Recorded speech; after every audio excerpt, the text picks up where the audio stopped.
இது அவங்களா ஒரு இதை சீன் அப்கிரேட் பண்ணா நான் சஸ்பெண்ட் ஆர்டர் கொடுக்கறது தான் ரெடியா இருந்தேன். காரணத்தினாலதான் நீங்க பள்ளி வளாகத்துக்குள்ள அவங்கள விடலங்கிறதெல்லாம் சொல்லலங்க. அது சும்மாங்க. அது மெயின் ரோட்ல உள்ள பள்ளிக்கூடம், 8 வரைக்கும் உள்ள பள்ளிக்கூடம். பசங்க கேட்ட திறந்தா ரோடு அங்க போயிடக்கூடாது. அந்த கேட்டு பூட்டி தான் இருக்கும். சைட்லோட கேட்ல தான் ஸ்டூடெண்ட்ஸ் எல்லாம் வந்துட்டு இருப்பாங்க. சரி சரி. இவங்க சும்மா அந்த கேட்டு முன்னாடி போய் என்ன விட மாட்டாங்கன்னு சொன்னாங்கன்னா என்ன பண்றது?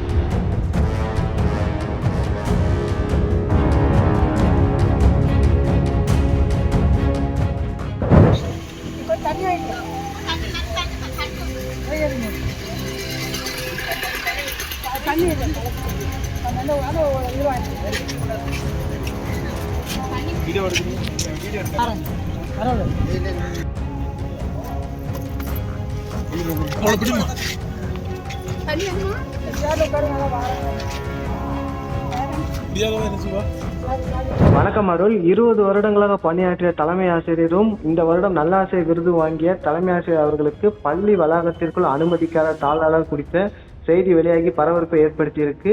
அவர்கள் 2 மணி நேரத்துக்கு மேலாக உள்ளே அனுப்பாததால் தற்போது பரபரப்பு சூழ்நிலை அங்கு ஏற்பட்டுள்ளதாக தெரிவிக்கப்படுது. இது குறித்த கூடுதல் தகவல்களை பதிவு பண்ணுங்க. அந்த மாணவர்கள் இது குறித்து என்ன தகவல்கள் தெரிவிக்கிறார்கள் என உங்களோட விரிவான தகவல்களை பதிவு பண்ணுங்க அருள். வணக்கம். அதாவது தூத்துக்குடி மாவட்டம் திருச்செந்தூர் அருகே உள்ள சிறுநாடார் குடியிருப்பு கிராமத்துல ஆர்எம்வி நடுநிலைப்பள்ளி ஒன்று உள்ளது. இந்த பள்ளியில சுமார் 110 மாணவர்கள் பயின்று வருகிறார்கள். இந்த பள்ளியில 5 ஆசிரியர்கள் பணி செய்து வருகிறார்கள். இந்த பள்ளியில தலைமை ஆசிரியராக பர்வதா தேவி என்பவர் உடன்குடி சிவலூர் பகுதியைச் சேர்ந்த பர்வதா தேவி என்பவர் வயது 49. அவர் சுமார் இங்கு 20 ஆண்டுகளாக தலைமை ஆசிரியராக பணிபுரிந்து வருகிறார். இவர் கடந்த செப்டம்பர் மாதம் இந்த கல்வியாண்டுல அவர் நல்லாசிரியர் விருது வாங்கியிருக்கிறாரு.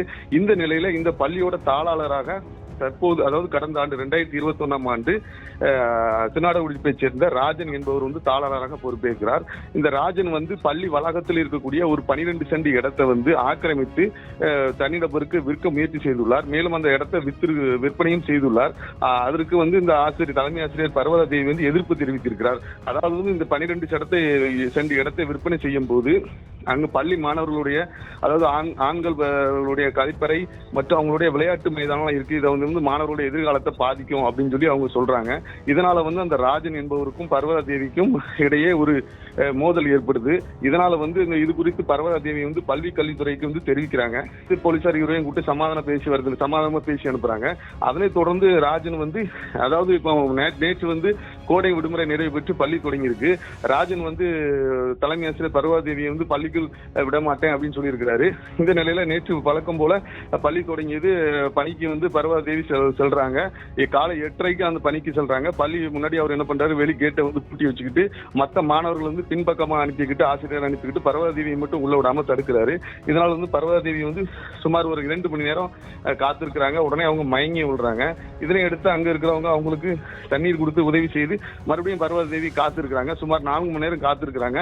இந்த செய்தி காவல்துறைக்கு, வருவாய்த்துறைக்கு, பள்ளி கல்வித்துறைக்கு தெரிஞ்ச உடனே அதிகாரிகள் பேச்சுவார்த்தை நடத்துறாங்க. ஆனா ராஜன் அந்த அம்மாவை அனுமதிக்கிற மாதிரி இல்ல.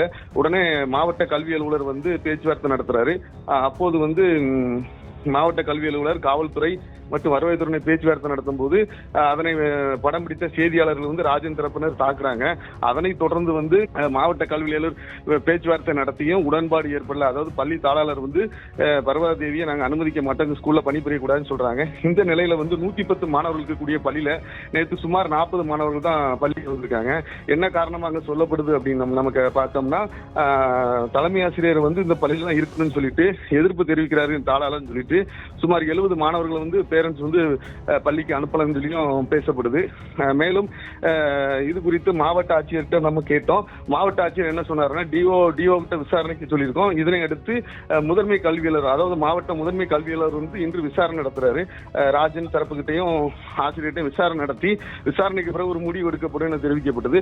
நேற்று வரைக்கும் அந்த பள்ளி தலைமை ஆசிரியர் பர்வதா தேவி பள்ளிக்குள் அனுமதிக்கப்படல. இந்த முதன்மை கல்வியாளர் விசாரணைக்கு அப்புறம் என்ன நடக்குன்னு என்று தெரியும். ஓகே ஓகே, உங்களோட விரிவான தகவலுக்கு நன்றி அருள். ஹலோ சொல்லுங்க சார். ராஜன் சார் அவர்களா? வணக்கம் சார். சார் நான் பிகின் ரூட்ஸ்ல இருந்து பேசுறேன் சார். எங்க? பிகின் ரூட்ஸ் நியூஸ்ல இருந்து பேசுறேன் சார். சொல்லுங்க சார். இந்த பள்ளி தாளாளரா நீங்க ஒர்க் பண்ணிட்டு இருக்கீங்க. அவங்க உங்களை இடையூறு பண்ணதா கம்ப்ளைண்ட் வந்திருக்கு சார். நியூஸ் செய்தி வந்திருக்கு.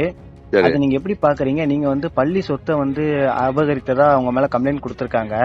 சரிங்க அது வந்து அது தவறுமா நேற்றுக்கு ஸ்கூல்லாம் திறந்தது அப்பவும் உள்ள விடல, மயங்கி விழுந்ததா எங்களுக்கு செய்தி வந்திருக்கு. சரிங்க. இது சம்பந்தமா நீங்க உங்களோட கருத்து நீங்க எப்படி பாக்குறீங்க? இது உண்மைதானா? பள்ளிக்கூடத்தை சொத்தை ஒண்ணுமே விற்கல. அது பள்ளி விற்கலங்கிறது தான் உண்மை. சார் என்ன சார் பள்ளி சொத்தை நீங்க பள்ளி எதுவுமே சொத்தை எதுவுமே விற்கலங்கிறது தான் உண்மை. உண்மை. அப்ப உங்க மேல தேவையில்லாம இவங்க அவதூறு தேவையில்லாம பரப்புறாங்க. இது அவதூறு பரப்புறது வந்து வேற ரீசன். வந்து அவங்களா ஒரு இதை சீன் அப்கிரேட் பண்ணா நான் வந்து சஸ்பெண்ட் ஆர்டர் கொடுக்கறது தான் ரெடியா இருந்தேன். அவங்க வந்து அதை இது பண்ணாம வாங்காம அவங்க போராட்டம் பண்ணி அது வேற மாதிரி கொண்டு போறாங்க. அவ்வளவுதான் சார். அப்ப என் மேல அபாண்டமா பழி சொல்லிட்டு இருக்காங்க. Okay sir. இந்த காரணத்தால தான் நேற்றுக்கு நீங்க பள்ளி வளாகத்துக்குள்ள அவங்கள விடாம அவங்கள விடலங்கிறதெல்லாம் சொல்லலைங்க. அது வந்து சும்மாங்க. அது வந்து மெயின் ரோட்ல உள்ள பள்ளிக்கூடம், 8 வரைக்கும் உள்ள பள்ளிக்கூடம். பசங்க கேட்ட திறந்தோம்னா ரோடு அங்க போயிடக்கூடாது. அந்த கேட்டு பூட்டி தான் இருக்கும். சைட்லோட கேட்ல தான் ஸ்டூடெண்ட்ஸ் எல்லாம் வந்துட்டு இருப்பாங்க. சரி சரி. இவங்க சும்மா அந்த கேட்டு முன்னாடி போய் என்ன விட மாட்டாங்கன்னு சொன்னாங்கன்னா என்ன பண்றது? மொத்தமா வந்து நிற்கும்போது நம்ம திறந்து விட முடியாது. சரிங்க சரிங்க சார். சரிங்க சார். அது வந்து பொய்யானது. அப்ப அந்த சொத்து அபகரித்த எதுவுமே இல்ல. இது பழைய அது காரணங்களுக்காக விவோ நேத்து வந்திருந்தாரு. அந்த பத்திரிகையில கொடுத்தவங்க எல்லாம் வந்தவங்க எல்லாத்தையும் விவோவே இல்லன்னு தானே சொன்னாரு. விவோட்ட கேட்டு பாருங்க. குலசரப்பட்டினம் விவோட்ட கேட்டு பாருங்க. நான் சொத்தை வித்துருக்கேனா, பள்ளிக்கூடத்தை சொத்தை வித்துருக்கேனான்னு கேளுங்க. சரிங்க சார். Okay sir. பள்ளிக்கூடத்துக்கு நான் நல்லதான் பண்ணிருப்பேன். போன வருஷம் போன லீவ்ல நான் 5 லட்ச ரூபா செலவு பண்ணி புது பில்டிங் அவ்வளத்தையும் புதுப்பிச்சிருக்கேன். இந்த வருஷம் 1.5 லட்ச ரூபா செலவு பண்ணி பாத்ரூம் கட்டியிருக்கேன். பள்ளிக்கூடத்துக்கு 6 லட்சம் ரூபாய்க்கு ஒரு செகண்டா ஒரு வேன் வாங்குறேன். பள்ளிக்கூடத்துக்கு கல்வி அரசு உதவி பெறும் பள்ளி தான். நான் ஒரு 110 பிள்ளைகளை படிக்க வைக்கிறதுக்கு நான் என் சொந்த கை காசை போட்டு செலவு பண்ணிட்டு இருக்கேன். அப்புறம் நாயகி சொத்தை அவதூறு பரப்புறதா நீங்க சொல்றீங்க. ஆமா, என்ன வந்து விசாரிச்சு பாருங்க. மற்ற இடத்துல ஊர்ல விசாரிச்சு பாருங்க என்னன்னு கேளுங்க. ஓகே சரிங்க சார். Okay sir. நன்றி சார். நன்றி சார். Thanks sir.